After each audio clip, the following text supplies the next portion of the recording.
live to YouTube on the West Perth YouTube channel and can be watched live by the public. It will also be recorded. If you know someone who wasn't able to attend, or if you would like to rewatch the presentation, we can provide access to the recorded video. Please contact Kristen Drost and she can send you a link to you. We will stop the recording and the live streaming once we reach the question and answer session. The chat box feature is enabled and you will be able and will be available for you to type your questions throughout the presentations and during the question and answer session.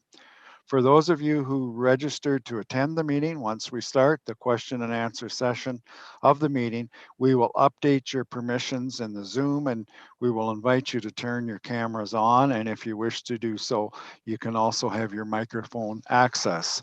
So just before we start, we've been working on this presentation and information for the administration building for a little bit of a period of time now. And we did have a subcommittee to go on a working group to gather information and get all the background that we would need for these meetings. And on the committee was Deputy Mayor Doug Eit, Councillor Steve Harold, Councillor Dean Kontrowski, and also myself, as well as staff. We had Darcy Cook, our facilities manager, Bob McLean, our chief building official, and Jeff Brick, our CAO. And we used the services of Nelson Dolly from Dolly Engineering, as well as John Rutledge from the architect. From Brussels, is it, John? Yes, it is. Very good.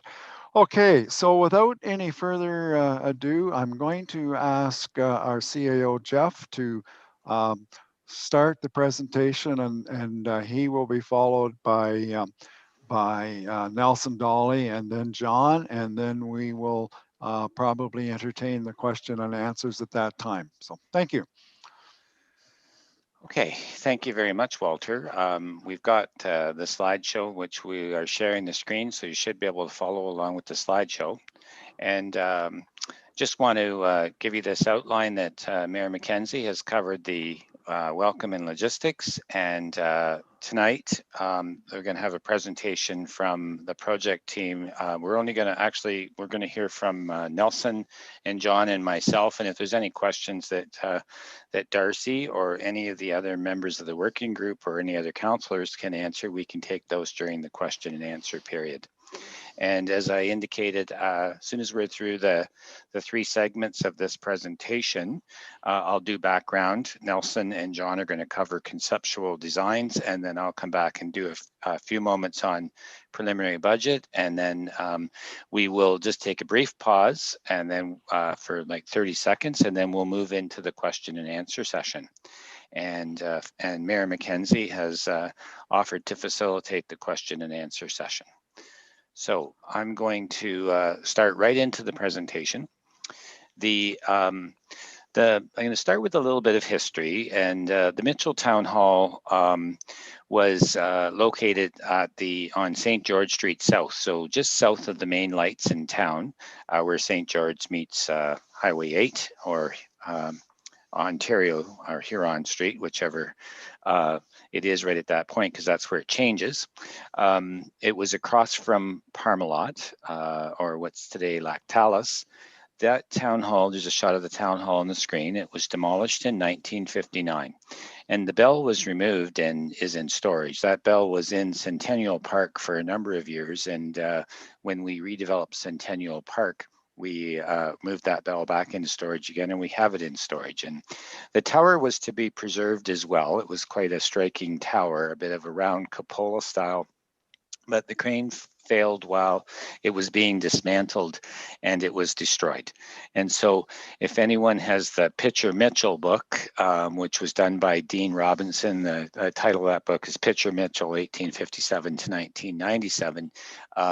The story is told of the crane being attached to the tower and the tower meeting its demise on the ground, and the crane was badly damaged as well.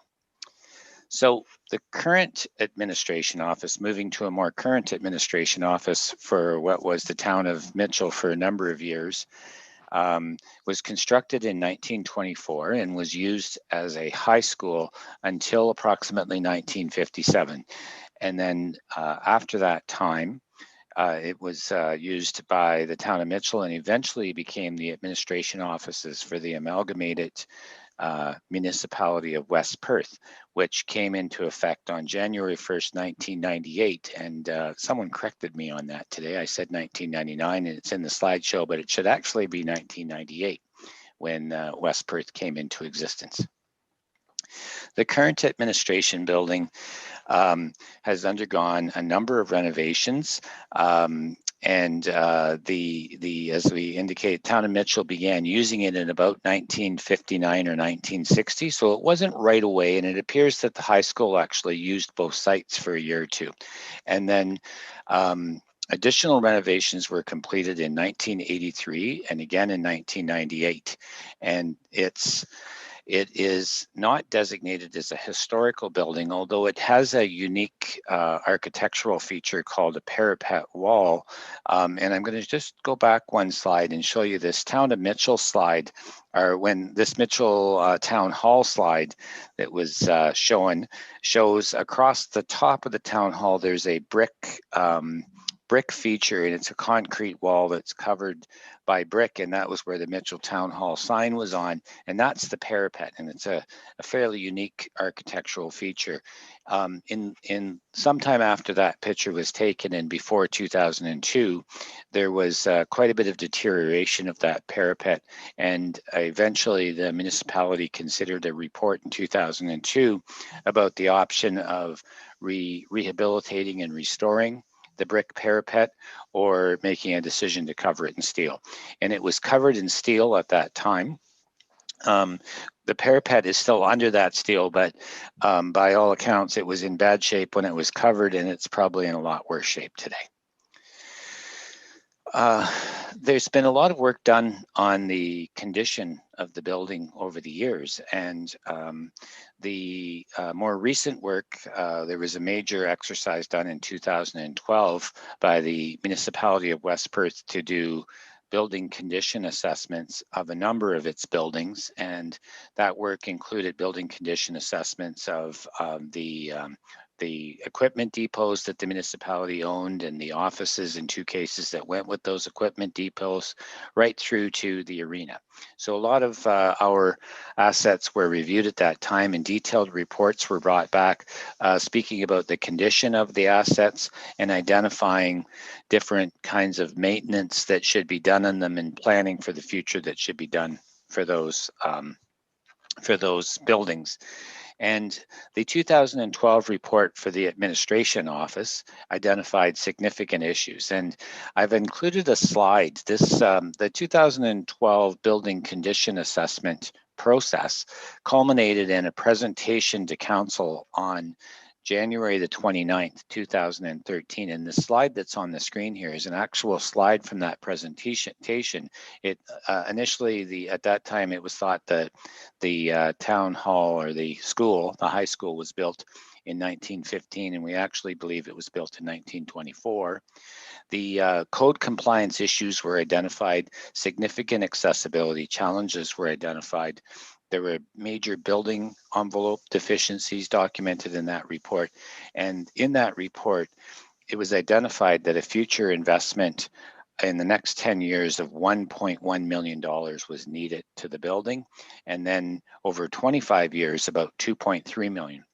As a result of this exercise, the recommendation that council considered and adopted was a decision that the municipality should begin the process of designing a 14,000 square foot new build municipal administration office. And so that recommendation was in 2013. Now, I'm going to fast forward to 2017, 2018. In 2017, the municipality hired Wilson Diaz Architecture to do updated building condition assessments for the municipal office and fire hall that are hooked together here at our campus at 169 St. David Street. And that additional work, while it started in 2017, it was reported on by Wilson Diaz in early 2018. The work included reports on electrical, mechanical, and structural components of the building, and then there was a report on accessibility. And that report found that many of the building systems were well past their design life. And just as an example on the slide, we show the pot boilers, which were installed as a part of the 1983 renovation. And those pot boilers are still the ones that are working away in our basement today. And so they're quite a long ways past their design life. There were some issues with the delamination of the mortar. In this case, it's at the brick piers that it's showing. There's a number of examples in the report. And the bottom photo here is a shot of the roof system. We also show the phone board. So we did a pretty detailed analysis just to confirm the condition of the building and then to help us lead to some additional decisions and support those decisions. The accessibility report that was done at that same time, and again issued in 2018 by Wilson and Diaz, identified major accessibility issues. And again, not a surprise because they had been highlighted in 2012. We just wanted a clearer documentation of them and an updating of that report. So for example, the exterior ramps are at about a 1-to-8 slope, and so one rise over 8 run, and they should be by current building code 1-to-12 or even 1-to-15 would be the recommendation. Another example is the typical doors in the building are all much narrower than what the building code would call for today for accessibility. They of course were quite common in 1924 when the building was built, but those door frames are all much narrower now. This shot in the bottom left is a shot of the main floor hallway, which if you can imagine a high school with a boys' door at one end and a girls' door at the other end, and 2 stories with 2 large halls that allow for students to move between classrooms, it's probably not a surprise to you that there would be a big hallway like this. And this hallway is 9 feet wide, and the hallway has 4 stairs up to washrooms and a vault that's in that main hallway on the main floor. And of course, from an accessibility standpoint, that's obviously today a very bad design, but in 1924, that was the common way that a building like that was designed. Our entranceway and our main service desk, if you come in through the clerk's door, our main service desk is all one level. It doesn't have a drop-down section for accessibility to allow our services to be well provided to all of our residents, and our doors don't meet accessibility compliance by their width and by the door openers. So there are a number of accessibility things in the office, stairs to various sets of small stairs that go to different places. And again, it's just a function of the age of the building and the design, but from a current accessibility standard, it's not ideal. And there is a requirement in the legislation is the AODA, so Accessibility for Ontarians with Disabilities Act. The legislation is very clear that all public buildings are to be compliant with AODA standards by 2025. And I figure in 2012, when this exercise was first done, 2025 seemed a long ways away. But I think we can all relate time flies by, and in 2018, when we revisited these reports, the decision was made to prioritize fire hall, and the fire hall has since been built, but now there needs to be attention turned to the municipal office, which we're in 2021, and by the end of 2024, we need to be compliant. So just a summary on the current building, and I think, we felt it was important that we take a little look back to explain where we've come from before we look forward. So just to summarize this current building, the detailed building condition assessments have identified significant costly repairs are required to major systems. Major retrofits are needed for accessibility, and in some cases, retrofit's not even a strong enough word. It's really a major restructuring of the building and the addition of a new elevator in addition to the one we currently have. The recommendation in 2013 was to not pursue a new administration, or not to pursue a renovation, but rather to pursue a new administration office at a 14,005 square foot size, which was based on a calculation at that point in time that we're actually not that familiar with where the number came from, but that was the number they came up with that was reported. And it's important to say that given that 2013 recommendation to pursue new, and given the building code requirements related to accessibility compliance, the investments in this building have been minimal because there was obviously a concern about spending a significant amount of money in a building that was going to require a major renovation, and the decision was made that you should design new. I should mention about the building code part of that. The building code for accessibility is very clear that if you're to start a building permit, if any building permit were to be required for an alteration made to this building, the building code would require that all of the accessibility be addressed. And so incremental improvements to kind of touch up the accessibility weren't going to be an option. It required a full move to the accessibility, and with the kind of intervention required, that required the full renovation. And as a result, there's frankly not been a lot of investment in the building, and the municipality has been able to focus on building reserves for the future to come up with a plan and kind of get through and hope for the best that the existing building can survive until we get to the point where we're ready to build new. So, and finally, I just want to mention, and I said this earlier, the building was purpose-built as a school. The structural design is how you would design a school. The school used it for 33 years, but since that time, it's been used for various types of municipal purposes. And the structural design is not very conducive to municipal office use.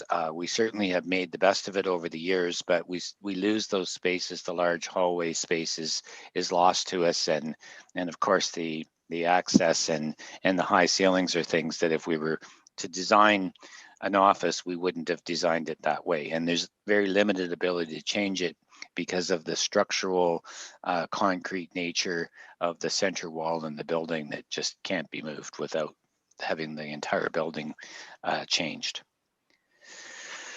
So on December 3rd of 2020, we held a special council meeting to review options. And what motivated the special council meeting is that in November 16th, there was an announcement made by the province that the municipalities were given an opportunity to access COVID resilience funding. And it was one of the few times, I think it's the only time I can recall in the last 5 or 6 years where we've been provided an opportunity to access a grant to build new infrastructure like a municipal office. And the grant opportunity, the West Perth share of that grant would be in the $160,000 range, and it required a council resolution. That really kickstarted the need to get back to revisiting this question, and the grant had to be submitted by December 21st in order to meet the grant submission deadline. So at that time, there was a detailed report prepared, and the report laid three options in front of council. A do nothing option, which doesn't address the non-conforming accessibility. It doesn't address the fact that there's a risk that we could have a major system failure, which could require some investment to get through. We had, it doesn't address the functional needs of the municipality. And for example, we feel we need a larger council chambers. And so at that point in time, do nothing just doesn't really serve the needs of the municipality very well. The second option was to renovate the current office to address all the deficiencies. So the Wilson Diaz work did look at this option. It took into account the recommendations for accessibility and concluded that to renovate the building and to provide 12,000 square feet of usable space for offices would be an estimate of $4,360,000 in 2018 costs. And I note that there wasn't a contingency or a very small contingency in that. And I think everyone knows if you get into an old building, you can quickly find things that you're not anticipating. And then the third option was a build new option, which was we put this before council. We updated numbers that we obtained from the process of building the fire hall next door. And we were able to take into account some of the servicing work that was put in place for the fire hall and what we had learned about the site. And so at that point in time, the 2020 price estimate for 14,000 square feet was an estimated 3.43 million. Those three options were considered by council, and council resolved to make the following four decisions. Number one, they decided again to proceed with the new build option. They decided to apply for the COVID-19 resiliency grant and directed staff to submit the application by the December 21st date. They authorized a single source procurement for design services and various other services for the project. And they affirmed the membership of the council members that were on a project committee to steer the project through. And the same four members that Mayor McKenzie announced or introduced earlier tonight, those were the four members on the working group that were the members that were on the fire hall project that saw that project through from its initiation through to its substantially complete with some minor works to be finished this spring. So the current status of the building committee is the group has met 4 times. It's reviewed a proposal. A detailed proposal was obtained from Dollar Engineering. That proposal brought in John Rutledge, who's been introduced, and you'll hear from John later in the presentation. And it brought other professional design firms into the process of design. That building working group recommended that contract be entered, and it has been, and authorized by council. The building working group also went to work on reviewing the functional needs and conceptual floor plans. So the group sort of started from the base again about what does the organization need, how big of council chambers should we have, what should the building look like, and there's been quite a bit of work done on that, and that's how we've arrived at this point where you have something to present. The building working group also looked at profile options for the front of the building and how it will look from the street, if you will, and how it will, the massing and how it will look next to the fire hall has been considered. And we have options that are being presented tonight. The building working group looked at estimated project budget numbers and financing options and reviewed. And one of the key things that the building working group was very clear on was that we needed to find a meaningful opportunity for public input. And that's where we're at. We're at this process of obtaining public input. We had 2 public open house sessions, one at 5 p.m. and one at 7 p.m. That was last evening, March the 30th at the community center. And then tonight, March 31st, we're having this virtual meeting for those that couldn't make it last evening or who were more comfortable to participate virtually, given the fact that we are in COVID, and we just wanted to provide that option because we really found a lot of people have embraced virtual. It's not ideal, but it's certainly a good option for us in these times. So We're at the point of obtaining this input, and now the next steps, and these steps would require council approval. Council needs to make a decision if they're prepared to proceed with moving to the detailed design phase and authorizing the tender-ready documents to be prepared would be this next step. Council would need to then approve the decision when those drawings come back about whether or not to go to tender.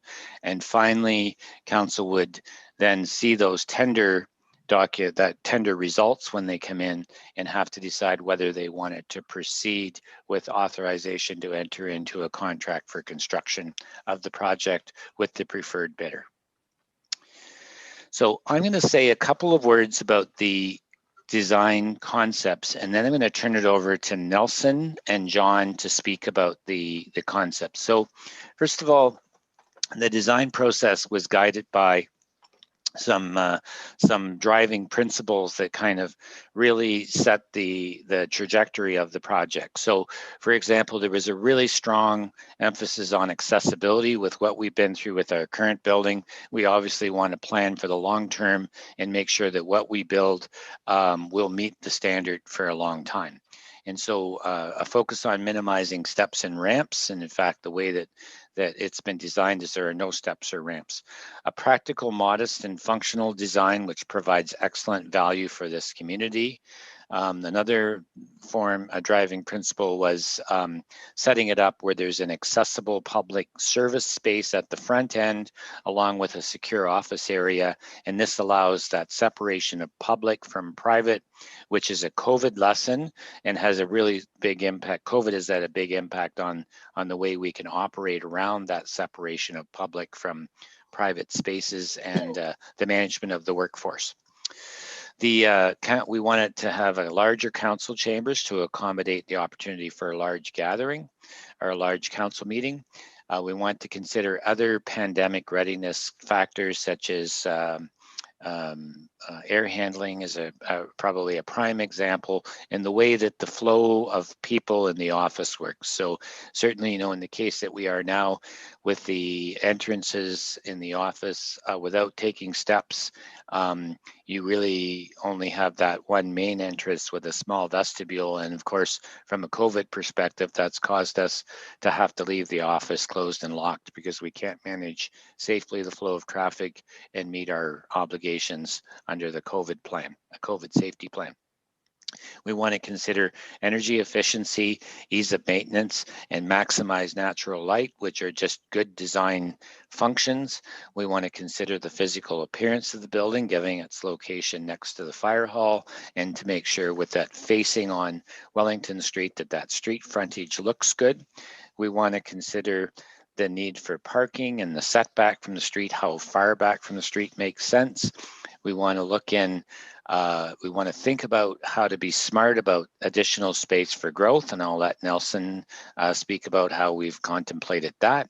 And we want to consider options to incorporate the bell from the original town hall somehow, whether it be in landscaping or a feature in the lobby, and other historical elements that allow us to celebrate the history of West Perth. Even though this is a new build, we still think it's important to celebrate that history, not unlike the way we did with the fire hall by incorporating the bell and one of the original clock faces from the post office. So the building design has been led by Nelson Dolly and John Rutledge to get to these concepts. It's a one-floor design with optimal accessibility for the public and staff. The location next to the fire hall leverages water, sanitary, and electrical services that are already installed. They were installed as part of that project. They needed to be brought in, but we just contemplated when we brought them in that we would be able to hook into them for a administration office if we ever chose to locate an administration office there immediately south of the current fire hall location. The building also incorporates a community space for programming. It's about 850 square feet of space plus separate and accessible washrooms. It has a council chambers, which is big enough that it can accommodate a large council meeting, but it can be converted and used for community events by being a flex space. And the building, actually, as it's designed, is 14,000 square feet. So ironically, this process, which again took a look at the problem from the ground up and looked at the amount of space needed for our organization, given its evolution and what we anticipate to occur to it in the coming years, it again came in around that 14,000 square foot number. And that allows space for short, medium, and long-term growth. So I'm going to stop the screen share, ask Nelson to share his screen, and I'll check that. Good. So Nelson, if you want to take over from there. Thanks, Jeff. John and myself will go through the preliminary drawings that have been put together, the conceptual drawings. This is the site plan. The existing fire hall location is here off of Wellington Street, and the existing firefighting parking spaces. It also has an access off of David Street to come into the hall and then exit the hall onto Wellington Street. The servicing to the fire hall that Jeff had mentioned is coming up through this corridor, and it will be shared by the proposed municipal office just located adjacent to the fire hall. The municipal office right now, we're looking at lining it up with the front of the clock tower, and it will include a canopy that wraps around to allow entrance off of the rear parking and come undercover to the front of the building. There will be redevelopment of the existing parking and probably some more additional parking. And then it will leave this land here for future development as sees fit. After the municipal office, new municipal office is constructed, the existing municipal office can be looked at for the future development. You will notice that there is barrier-free parking spots, and there will be some future electric charging stations as well.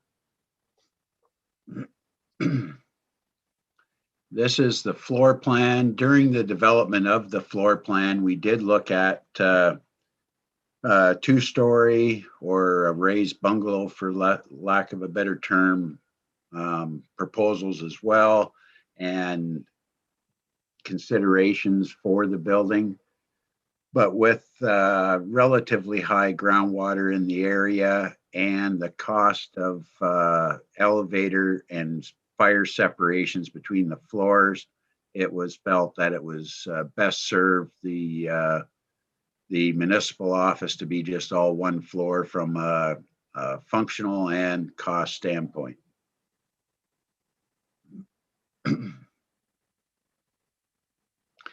As you come into the main entrance, you'll come through a lobby. There will be display, and then on the one side, there'll be the community room, which will hold between 30 to 60 people fairly comfortably. And on the far side, the multi-use space and council chambers. And the multi-use space during a council session could comfortably hold 100 plus, and it can be used with this folding partition, so it can be a separate use rented out by the public. So this room, the multi-use space, and the community room can be used by the public and be secured off from the rest of the building while still having access to a barrier-free washroom or universal washroom and to additional washrooms. Servicing the community, there will be a customer service when you walk in, glassed, and as well as a little glass divide. and there will be rotating staff here to help with servicing the community with a barrier-free or wheelchair accessible counter height. Up at the top end, there will be the building department counter, and you'll notice there's a consult room in between customer service and building department, as these two areas are the active areas when servicing the public.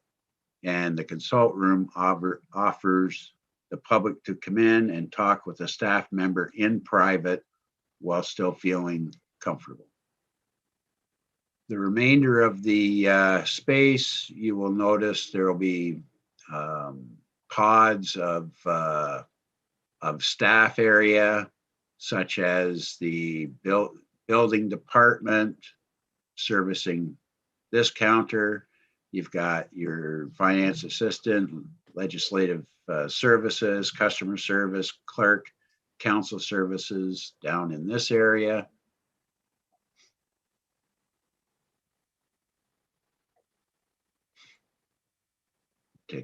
Again, to keep some of the staff together as they're working, and up in this corner, tax, revenue, treasurer, and financial analyst. CAO, and then 2 managers' offices as well at the rear of the building.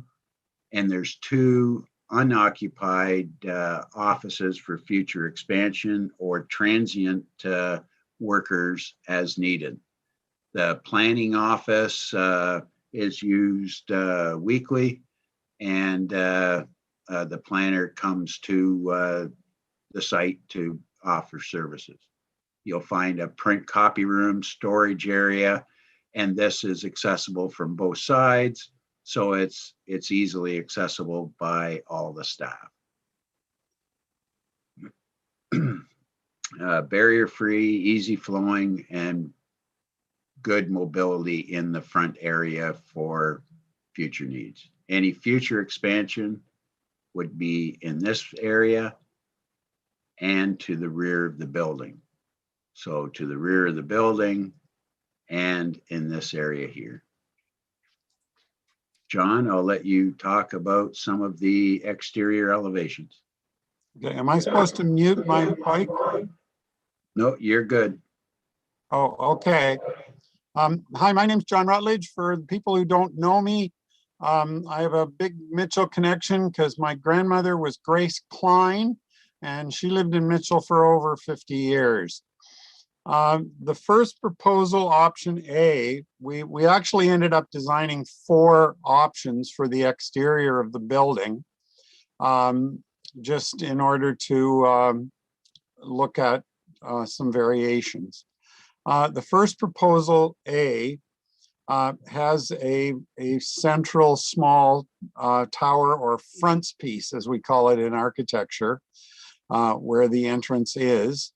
And then the windows off to the left are in the council chambers. And then on the right-hand side, there's a large covered entrance porch, which is quite inviting looking.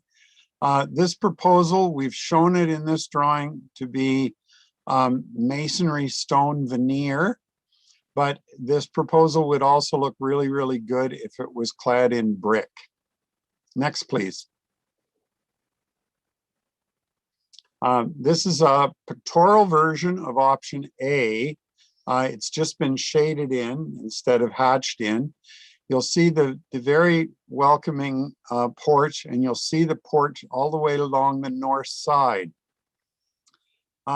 We all like the idea of the porch here because there's proposed to be a garden between the clock tower, the fire hall, and yes, in that area that Nelson just circled as red, and the walking porch will provide for enjoyment of that garden.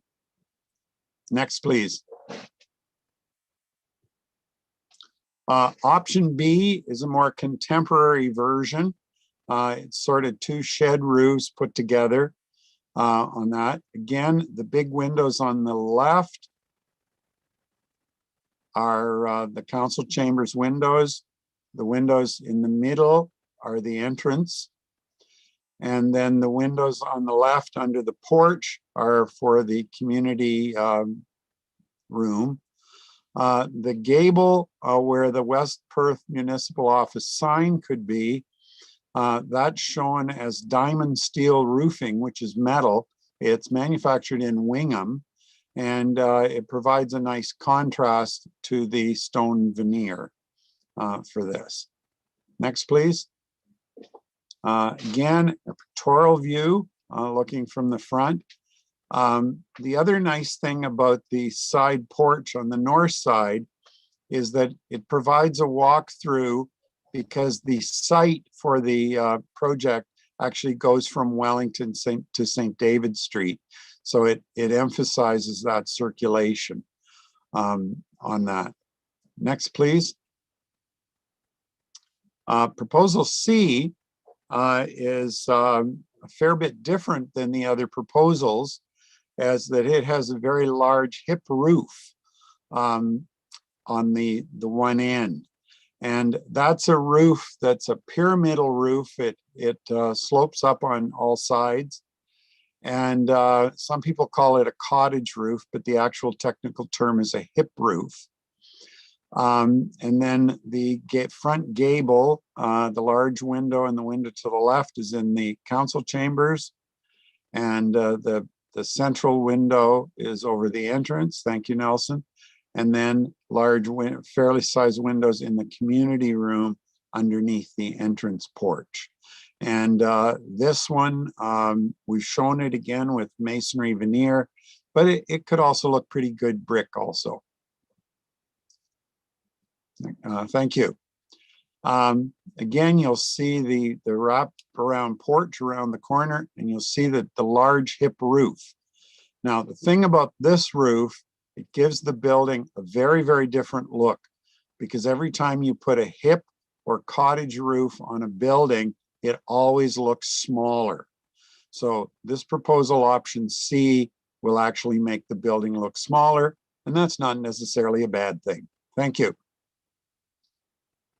Proposal D, I do a lot of work on old buildings, restoring old buildings and adaptively reusing old buildings. So this proposal takes its central tower or frontispiece, is similar to the central feature on the Hicks House Hotel on the main street of Mitchell. Its windows give it a slightly more vertical outlook to it. And then the building, the material on the top of the tower is the diamond steel roofing again from Wingham. And the front gable on either side flanking the tower is also diamond steel roofing. The other thing about this one is that the slope of the porch is on both sides of the center of the building. So it has a much more symmetrical massing. And due to the sort of historical aspect of the Italianate and Second Empire historic styles, this proposal would look better as brick. Next, please. And this is a view. It gives an idea, better idea of what the central tower looks like, and it shows the symmetrical nature of the building. So those are the four options that we've designed for the exterior. We think they're all worth consideration, and it'll be interesting to see how the public voting goes on that. Thank you very much.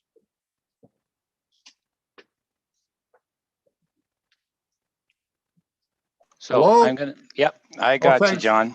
Thank you. So, thank you, John. And I'm gonna just go back to the, I'm just queuing up my, the presentation to come back to the financial slides. So here we go. I've got to share my screen. Here we go. Good. So we're just going to spend another few minutes quickly finishing up financials before we get to the question and answer part. And I want to turn my screen, my camera back on again. All right, where do I do that? Come on, start video. All right, good. So we got slides here. So in 2020, when we presented to council the options, we developed a preliminary budget. And the preliminary budget was based on a design cost estimate, some additional anticipated needed civil works, and this was made an estimate based on what we learned about the site from the fire hall project. An additional a furniture and equipment estimate, because there's quite a bit of new equipment and then some new furniture that's needed. A small contingency, and the reason we went with a fairly small contingency in this budget is because working on a site that we know very well and having the soil information that we have and having the services in where there's a lot of unknowns, we feel that we can get by with a fairly small contingency. And then finally, using the 14,000 square foot size and an industry building number of $200 per square foot, we came up with a total budget of $3,430,000. Now, we know that COVID has changed a lot of things, and so what we did was the building committee spoke to Nelson about more current pricing, and there's obviously some movement in the market for material costs due to supply chain, and so we ran those same numbers with $225 per square foot and came up with a further estimate of $3,780,000. And while we still think that's conservative, you'll never really find out the cost until you go to tender, and that will be what'll dictate your price. So with those prices, we did a project financing model of how we would handle financing the project. We used 3.5 million as an example. Obviously, it could be more or less than that, depending on how tenders came in. And so the municipality has reserves, has $1.1 million set aside in reserves. These reserves have been built up over the last number of years, some of it from the sale of equipment depots that had offices associated with them in the former townships, and that reserve money was earmarked for a future administration office upgrade. And there was also some money that had been set aside from the municipal office here in Mitchell in West Perth, and that is where that money comes from. We have a number of pending property sales that we're working on, and we've conservatively estimated that these sales will bring $1.1 million in revenue to the municipality after all costs are covered. And finally, that leaves us with a balance of about 1.3 million, which one of our options would be to debt finance that. Using infrastructure in Ontario is who we would generally debt finance with.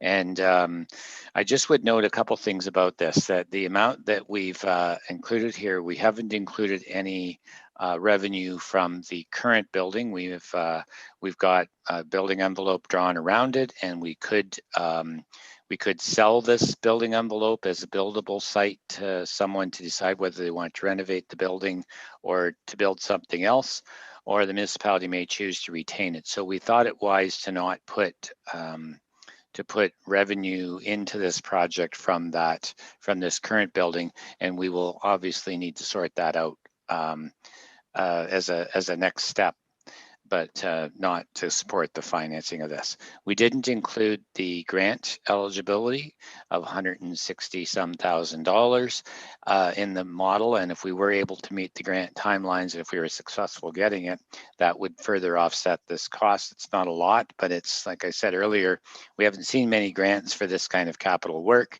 And then finally, the municipality does have significant reserves, and there are options for the municipality to use some other non-designated capital reserves. And by non-designated, I mean not designated for other projects, to sort of reduce or maybe even eliminate having to buy debt to finance this project. And those are decisions that council will need to make.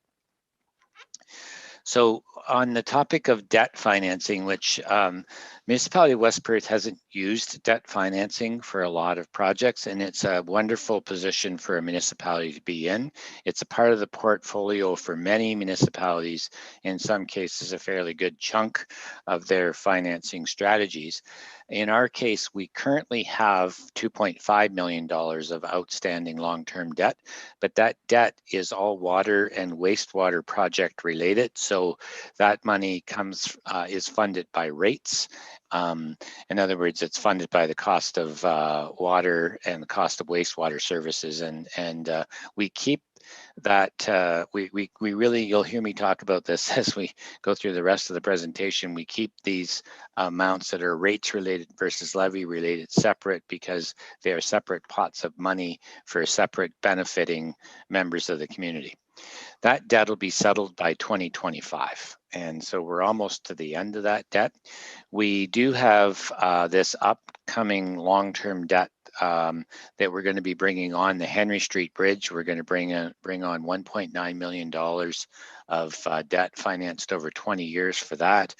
We will get some recovery offset on that from development charges. So every new home that's built, there's a part of the money from the development charge for that new home that gets allocated to the funding of the Henry Street Bridge project. So that'll reduce that over time. The West Perth Fire Hall, we're going to move 2.12 million of that into debt financing. And then the administration office, if we chose not to fund it by reserves, would be about 1.3 million plus or minus. Now, what does debt and how do you manage debt? What's the debt cost and how do we manage it? So we finance our debt through Infrastructure Ontario. They generally have really good rates. We took a look at Infrastructure Ontario rates a couple of weeks ago, and they were running at 2.46% at that time, or right around that 2.46%. So if that was the rate for 20 years, the principal and interest cost to finance the Henry Street Bridge debt is $123,000 per year. The fire hall would be $137,000 per year. Those two amounts are incorporated into the budget that the Municipality of West Perth just approved last week. So those amounts are in our base budget, and we have that amount set aside in the budget change for the 2021 budget already. If we brought the administration office on all as finance debt, it would come in as $85,000 a year.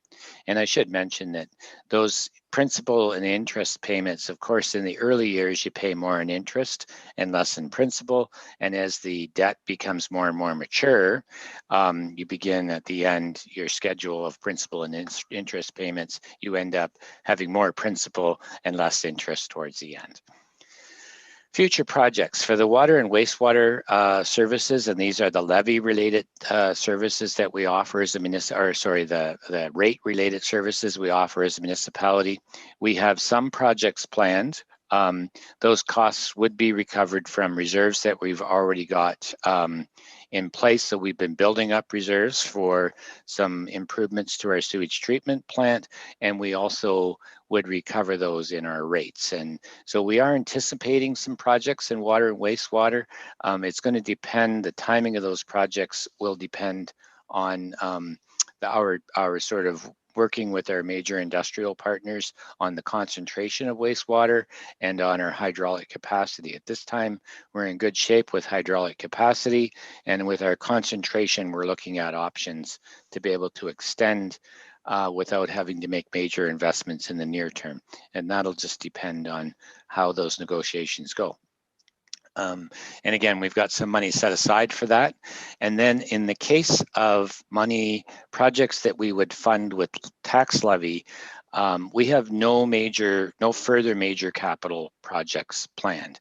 And if you've been following the municipality over the last 4 to 5 years, we've done a number of large capital projects, everything from from an equipment depot at 50 Arthur Street through to the fire hall project, and now in the Henry Street Bridge, and now we're proposing the municipal office. But I would say that, you know, we're finishing up a cycle where we had built reserves, and then we have moved into spending those reserves and using some debt financing to finish.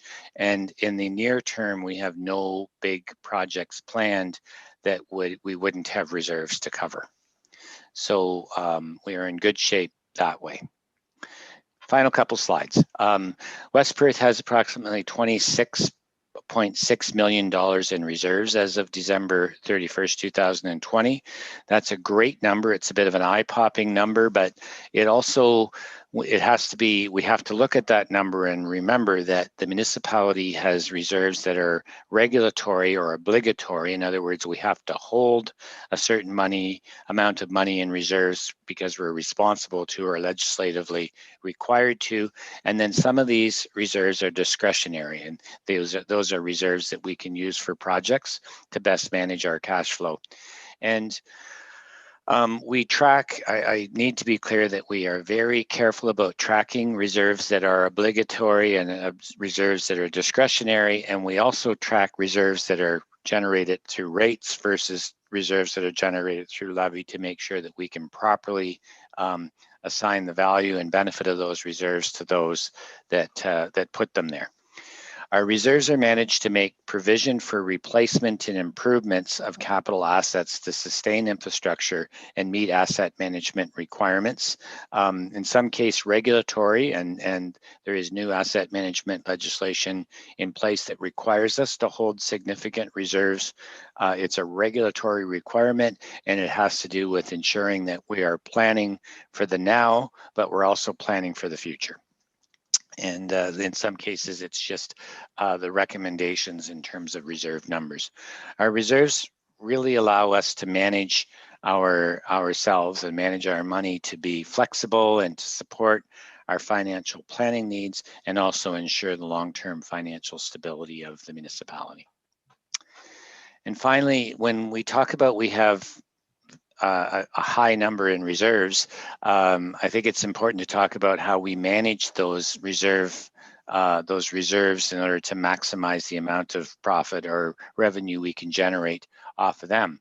And so we have a diversified investment portfolio, and we do have limited ability to participate in some kinds of investments because of legislative requirements, but there are also some really good investment tools that are meant for municipalities that allow us to get a good return for our reserves. And our investment portfolio considers our cash flow, our capital planning, and our asset management planning needs to ensure that we keep ourselves in good financial position. And in terms of debt, we do have a relatively low amount of debt. When you consider West Perth's debt to other municipalities, we're in a very good financial position. Debt is routinely used by many municipalities, and especially with the way asset management requirements have changed, debt is becoming more and more a tool used by municipalities. But in the case of West Perth, we have very strong reserve position, and therefore we can meet our asset management obligations relying on those reserves, and we've been able to minimize our debt. So just to summarize, West Perth Council has made the decision to pursue the new build option. They made it, first of all, in 2013, and certainly it was reaffirmed in 2020.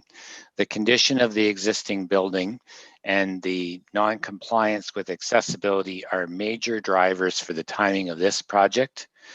And over the last number of years, the cost avoidance by not doing any major improvements to the existing building have allowed us to build up reserves that we can apply to this current project. And I want to talk about the photo on this slide to the right. The started this presentation tonight talking about the history of Mitchell and a town hall, and this building that the municipality is in today has history with it. And this is a picture of the wall on the back of the building where when the building was used as a high school. So sometime before 1957 or 58, the building was heated by coal, and there are a bunch of names written on the bricks on the back wall in coal that are certainly historically significant reminders of the history of the building and the history of the community. And there are ways that we can preserve this kind of history, even if we can't preserve the building. And I'm going to move to the next slide, which shows a wider shot. The preservation of this history is something we can be clever about. And we talked about preserving the bell, and I think we also have an opportunity to preserve the history in the way that if this building were to need to be taken down, that we could find a way to incorporate these bricks into some kind of a design feature, a feature wall, or a display area, so that we can celebrate this history even if it is in a new building. And so with that, this slide has the names of the three presenters. So I presented, Nelson Dolly presented, and John Rutledge presented. And I will turn it back over to the mayor. I'm going to stop my screen share. I think we're going to take just a brief pause while we just change over here.